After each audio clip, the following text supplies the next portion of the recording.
ኢትዮጵያ ለአየር ንብረት ለውጥ የማይበገር ኢኮኖሚን እየገነባች እንደሆነ ምክትል ጠቅላይ ሚኒስትር ተመስገን ጥሩነህ አስታወቁ።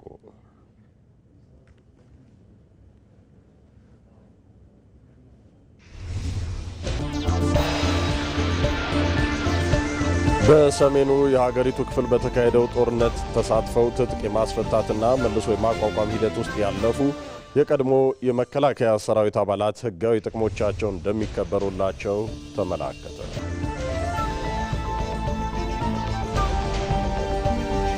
ኢትዮጵያ የባህር በርን ጥያቄን ለዓለም አቀፍ ማህበረሰብ ማስተጋባትና ወዳጅ ሀገሮችን የማብዛት ሥራ ልትሰራ እንደሚገባ የዘርፉ ምሁራን አስገነዘቡ።